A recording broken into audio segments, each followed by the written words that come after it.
You may be seated as our ushers come forward. Let me ask the people back in the media department, are we having an issue with things today? Does that create a problem with you today?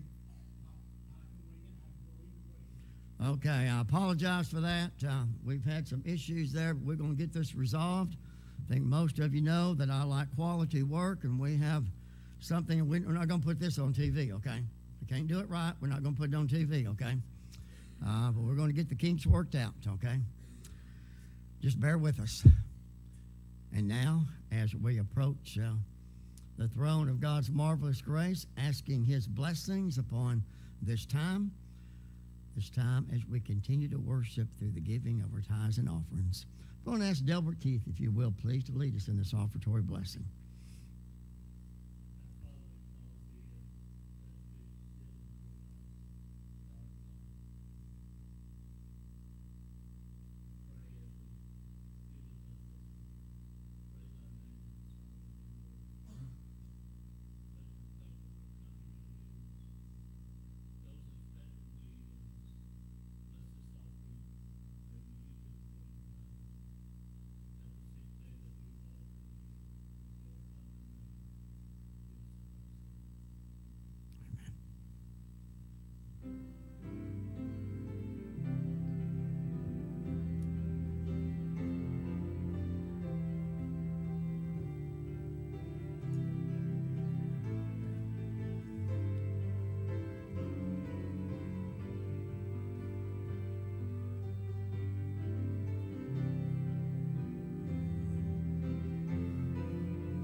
Let's all stand as we sing our doxology, please.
Okay, we will not be having our children's object lesson today. And Dawn, I did not get a chance to ask you and talk to you about this. Are you ready for the children to go back with you?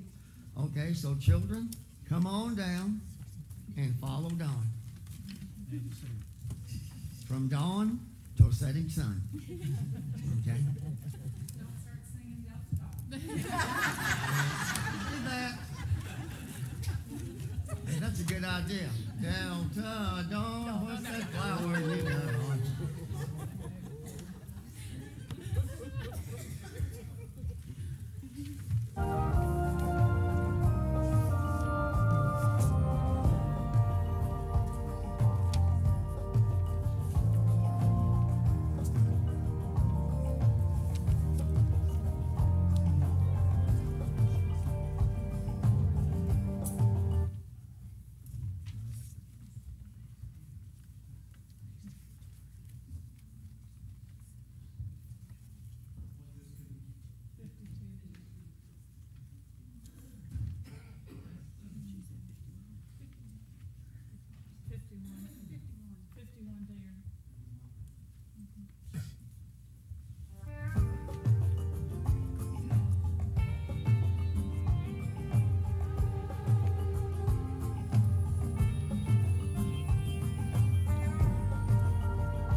in the choir today.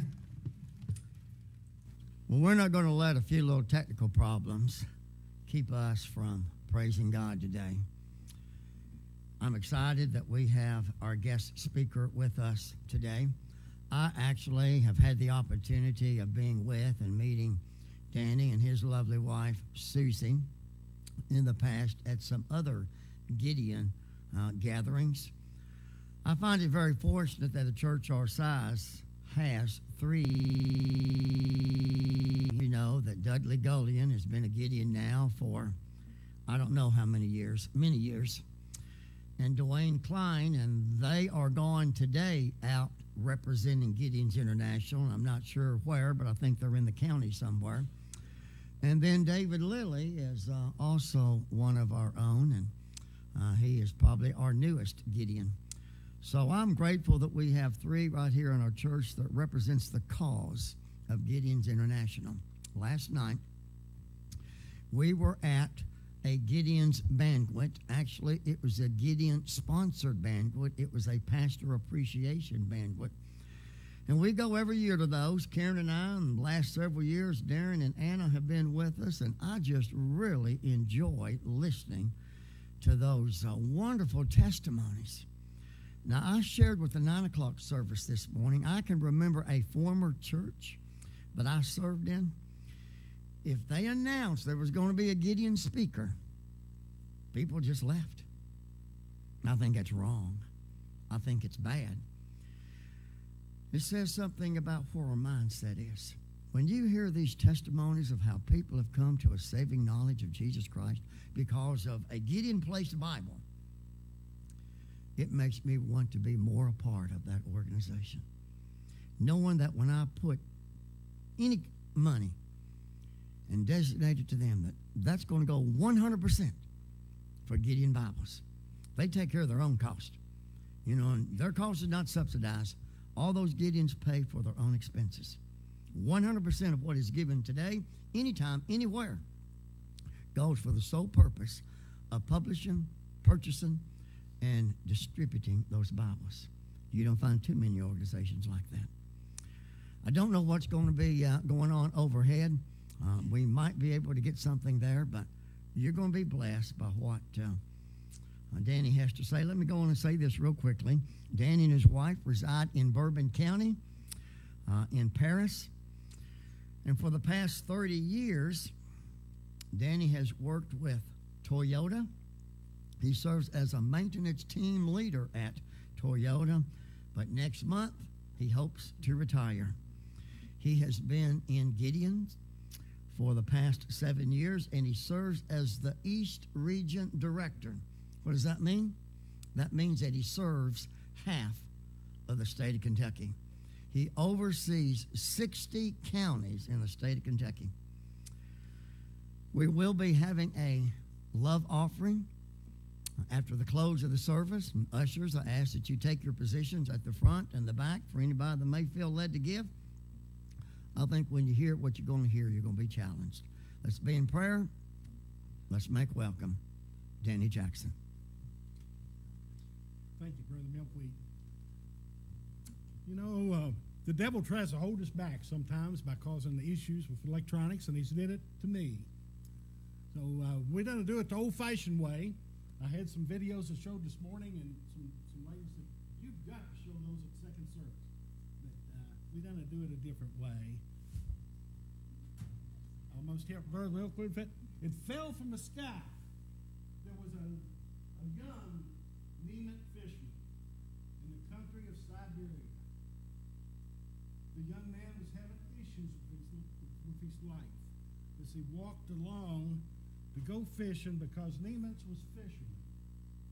He was praying. He said to any entity, God out there that may hear him, show him where his life needs to go, because he was so desperate he was about ready to take his own life. As he walked along that frozen tundra, a Bible fell from up there and landed near him. He walked over and he picked up that Bible. In the back of those little Bibles, there's a plan of salvation. And as he opened it and he looked at that plan of salvation, need to know this Jesus. Through that, he turned his life over to Christ, and he studied that little Bible, and he did something that was quite amazing. He shared the gospel with his whole family. His whole family became Christians. His family went out in that small community in the country of Siberia, and through his family's testimony, there was a church established in Siberia. It is there today, and it has about 30 or 40 members because of that one Bible that fell from the air and pointed me. What this young man didn't know was that there was a helicopter flying nearby, and this was during the time of war in the country of Serbia. Some of y'all may remember the Serbian War. There was food supplies in that helicopter, and the church had placed a small box of Gideon Testaments in that helicopter to be given with that food. And as officials put up the supplies that they were getting ready to distribute, they found a little box, and they said, "These books we don't need." So they started throwing them out the window of the helicopter to get rid of them. But you know, the Lord uses things that are meant against him. Sometimes he will use them in his favor, and he used that in his favor to save a young man and establish a church in the country of Siberia. And it's through faithful members like you that live in the ministry that made that possible. They just established that church. As of today, the devil may be working with us on this video, but he's not going to stop God's word. God's word, Brother Milkweed said it will go out. So I'm going to be working the old-fashioned way. And y'all may say, well, who are the Gideons? Well, the Gideons are just members of churches, just like yourselves. They are born-again Christians, called into the Gideon ministry, and they've served out in the community, local community, and we serve in 201 countries through local Christian churches in those countries. Distribute Bibles through the Gideon ministry, the Gideons and auxiliary out of those churches. 201 countries last year distributed over 85 million Bibles. And if you're not familiar with 80 million Bibles, you don't realize how big a number that is. It's 3 Bibles every time your heart beats, around the clock, 24/7. The Gideons are not a large organization. Matter of fact, we're small. Less than 5,000 people in Kentucky are Gideons and auxiliaries. And that's a big job for a small, but with God, anything is possible. So we serve placing Bibles. We place Bibles in hotels, motels, hospitals. Jail ministry is one of our larger ministries that we place Bibles in. And the video I was going to show this morning had to do with a man by the name of Terry Hawkins. He was on the chain gang in Florida. He was sentenced to 30 years to life in prison. He was digging post holes. He went back to that cell, he found a Gideon Bible. And as he read that Bible, he turned his life over to Christ. And he started singing. As he was digging those post holes, he only knew one song, and that was Victory in Jesus. And the guards said, Terry, you can't sing that song. You need to work. So they would throw him in a box called the hot box. He said where he would only have peas and potatoes to eat, and the roaches crawled on him, and he was hot. But he said he still sang that song to Jesus as his in the state of Florida. He said that he talked with the Gideon who'd come and placed that Bible in that jail cell. And he got to know that Gideon, and that Gideon visited him on a regular basis. That Gideon knew the mayor of that city, who knew the judge in the court of that city. He said and it was through a Sunday school class that they knew each other at a Baptist church. So through that conversation, the mayor asked to adopt him. Can I adopt him? So he adopted him because he was in jail. And through his relationship with the judge let him go, put him on probation. So he was out on probation through that judge's actions. And during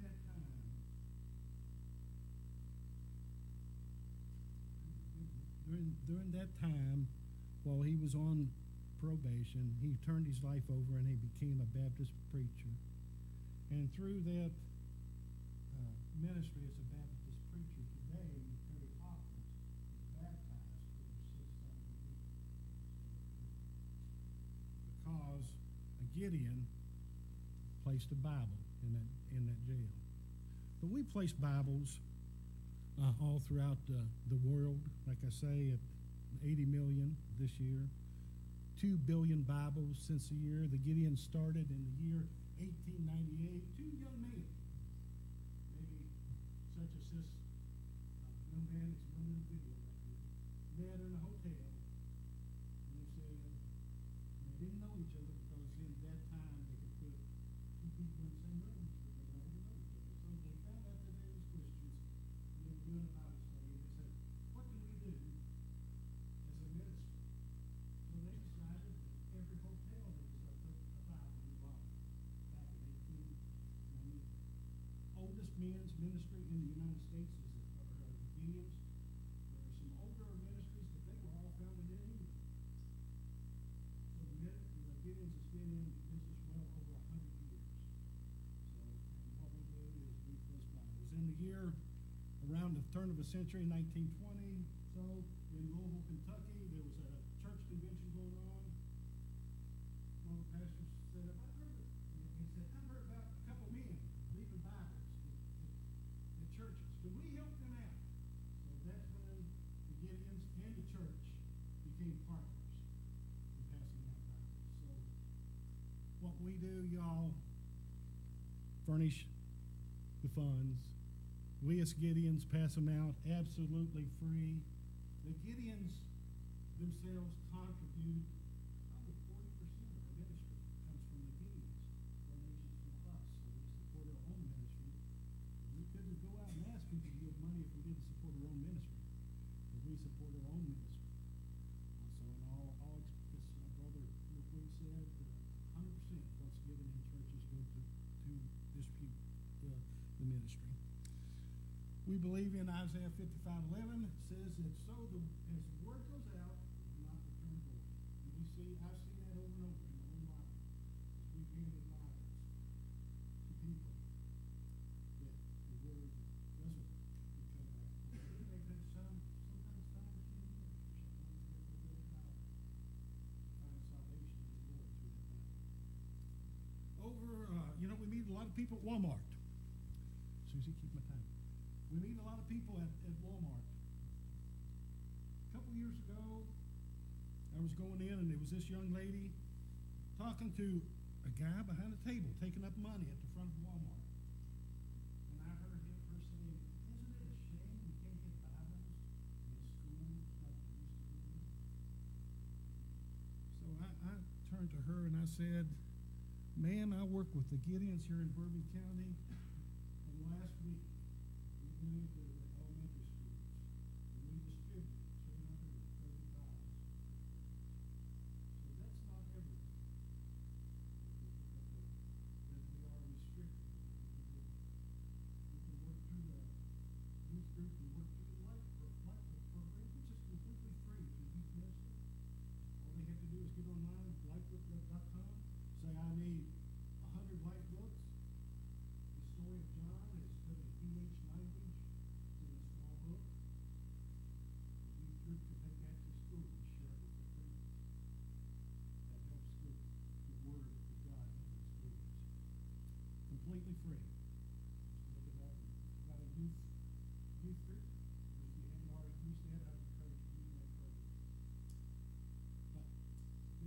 story about the man at the table here at Walmart. So the front line, and the lady was saying he was ashamed of how he used to. It was good. So I went in, and as I came back out, I walked by that table. I got maybe as far from here as Brother Milkweed right there. And I heard somebody grab my hand, and I go, what's going on? It was that guy sitting at the table. He said, I'm a colonel in the U.S. Army. And he said that did I hear you say that you were with the Gideons? And I said, yes, sir. He says, I want you to go back to that Gideon group when you meet. Tell them how much I appreciate the Gideon Bibles in the service. He said, I used to carry those little Gideon Bibles behind the line and give them out because sometimes when the battle is tough, the Word of God is the only hope a person's life. And he went on to say, he said, I was assigned to Iraq. He said, and I was captured. And he said, I was beaten. He said, as a matter of fact, he stabbed me in the arm with a bayonet. He raised his arm, and there was a broken scar on his arm.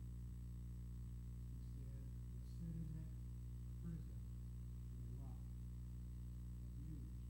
And they beat me till they thought I was dead. And he said, they threw me in a ditch out back behind that Iraqi prison, expecting me to die.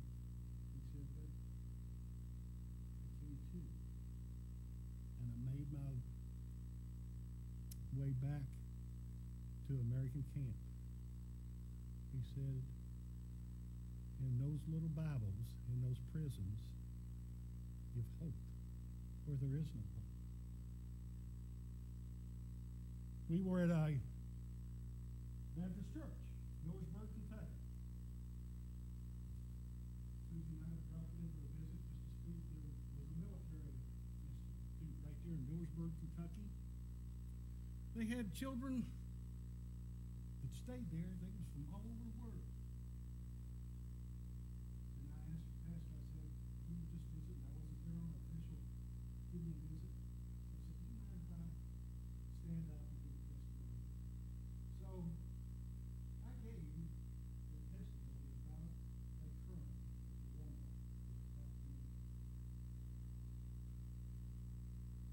And after the service, there was a young man, and I think he was from somewhere in the Middle East, came up to me and he says, sir, where can I get one of those little Bibles like you were talking about?